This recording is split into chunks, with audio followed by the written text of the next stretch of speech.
Olha só, essa semana a gente comemora o Dia Nacional da Liberdade de Imprensa. E ninguém melhor que ele para falar sobre esse assunto. Estou tendo a honra, a felicidade de receber hoje aqui Heródoto Barbeiro. Heródoto Barbeiro, muito obrigada por ter aceitado o nosso convite. Seja muito bem-vindo ao nosso estúdio.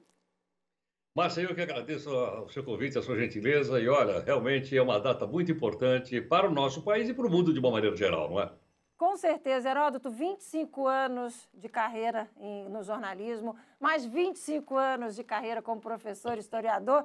Cá entre nós, vou falar baixinho, 50 anos de experiência, é muita experiência. O que a gente pode dizer para quem nos acompanha? Como é que o Brasil está no que diz respeito à liberdade de imprensa? Estamos bem ou estamos mal? Olha, Márcia, nós estamos muito bem. Aliás, eu vi agora há pouquinho a reportagem que você apresentou e sua equipe a respeito da reciclagem. Um negócio extraordinário, uma contribuição para o meio ambiente, uma contribuição para a cidadania de uma maneira geral. E uma lição que vocês, como jornalistas, estão dando, através, então, da emissora, para o país inteiro, mostrando um exemplo da cidade de Florianópolis que pode ser replicado em outras cidades brasileiras. Então, eu acho que são coisas como essa que associam a liberdade de expressão com o desenvolvimento da cidadania. Não há condição da gente fazer jornalismo sem estar pensando no interesse público, no bem público, na isenção e na contribuição, como vocês deram nessa reportagem que eu acabei de ver aí. E no que diz respeito à pandemia, nesse momento de pandemia, qual tem sido a nossa importância? Qual é a avaliação que você faz para o trabalho que a imprensa está fazendo? Olha, na questão da pandemia é uma coisa curiosa, pelo seguinte, você falou que eu fui professor de história, de fato eu fui mesmo. Você sabe que não é essa a primeira pandemia que chega no Brasil. Sabe que quando nós tivemos a primeira pandemia, isso foi lá no começo do século XX, na época do Rodrigues Alves, a chamada gripe espanhola, eu estive olhando como é que a imprensa fazia a cobertura lá. E a cobertura, ela era bastante polêmica, como é hoje. Por que razão?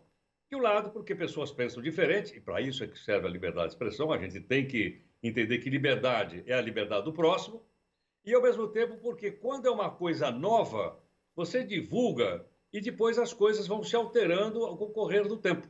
E foi exatamente o que aconteceu com essa pandemia que a gente vem retratando. Mas eu acho que a contribuição que a imprensa, que a mídia, de uma maneira geral, está dando para as pessoas aprenderem a lavar as mãos, a usar o álcool gel, usar a máscara, fazer um distanciamento, ela é fundamental para que a gente possa sair dessa pandemia e ir para um país melhor que todos nós desejamos. Aí que eu queria entrar. Você é autor de vários livros, né? E você é autor do livro O Relatório da CIA, Como Será o Mundo em 2020. O mundo que você imaginava em 2020 é o mundo que a gente tem em 2021? Olha, Márcia, isso aí foi uma coisa inacreditável. Esse relatório era um relatório público e eu apenas sou editor dele. Em 2006, esse relatório primeiro foi publicado. Em 2006, o relatório dizia que em 2020 ia haver uma pandemia no mundo. Será que eles adivinharam? Eu não sei.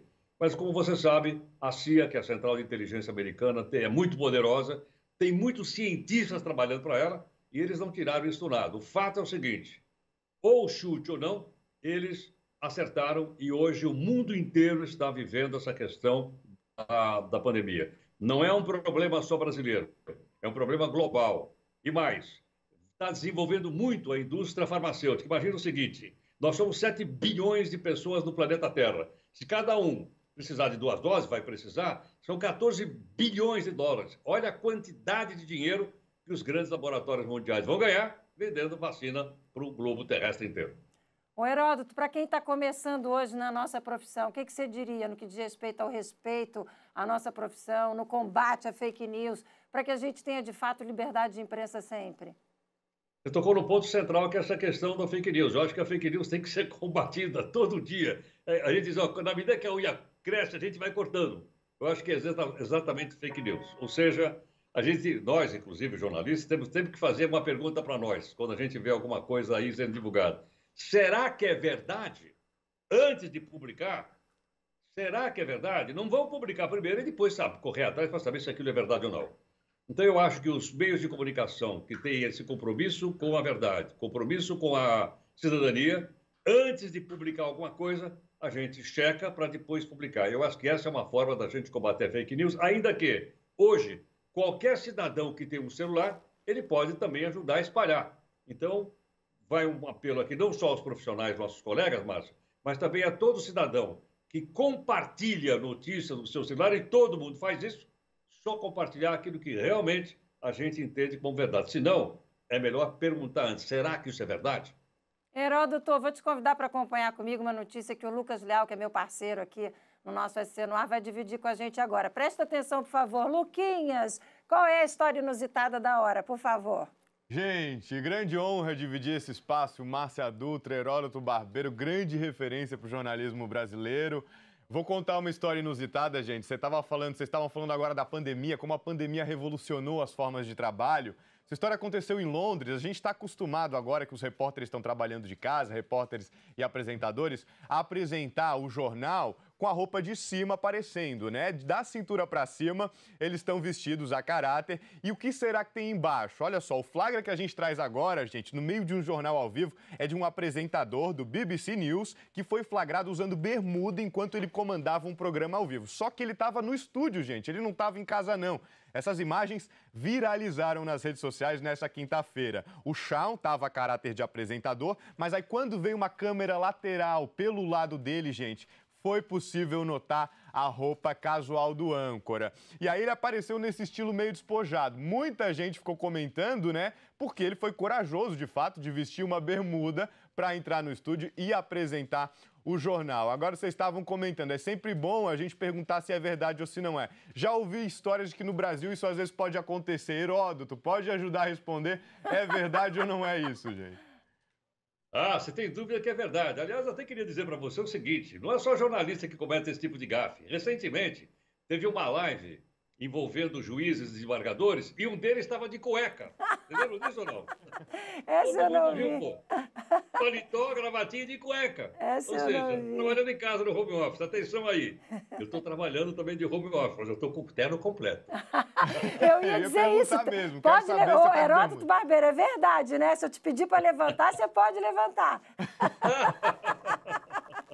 Ô, gente, Luquinhas, obrigada pela participação. Grande abraço. Ô, Heródoto, deixa eu dividir com o nosso telespectador aqui. Eu já tive a honra, gente, de ser parceira do Heródoto Barbeiro no Jornal da Cultura. Era uma elegância trabalhar com ele. Ele é de uma generosidade. E ele estava sempre muito elegante, sempre de terno completo e sempre com um astral muito legal. Porque o Heródoto é budista. Então, eu queria encaminhar para encerrar nosso bate-papo hoje aqui, pedindo para você falar um pouquinho de uma mensagem para quem está nos acompanhando, de como você está encarando esse momento, de como é que a gente deve encarar esse momento difícil que a gente está passando. Olha, eu vou então dizer uma frase como você disse, eu sou budista, como você sabe, e a honra é o contrário. Eu é que trabalhei com a Márcia, não foi a Márcia que trabalhou comigo. E eu queria dizer o seguinte, uma frase do Buda que eu acho que cai muito bem para esse nosso dia de liberdade de expressão. A frase é o seguinte: não acredite em uma palavra que eu digo, experimente. Vou repetir.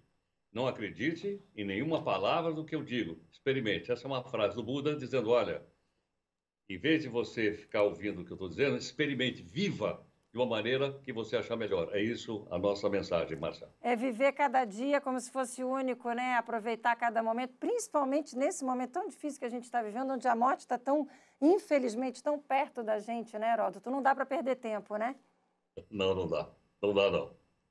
Valeu, Heródoto Barbeiro, que agora a gente está como colunista da Record News, do Portal R7 e também da Nova Brasil FM. Mais um desafio na sua vida, esse homem não para, tá, gente? 75 anos, né, Heródoto, esse ano? Você fez Pois é. 75. Você acabou de entregar a minha idade agora. Ninguém sabia. Gente, que delícia de bate-papo, que honra ter você hoje comigo aqui. Obrigada do fundo do coração, um beijo para você. Até uma próxima oportunidade, Heródoto. Tchau, querida. Muito obrigado. Valeu.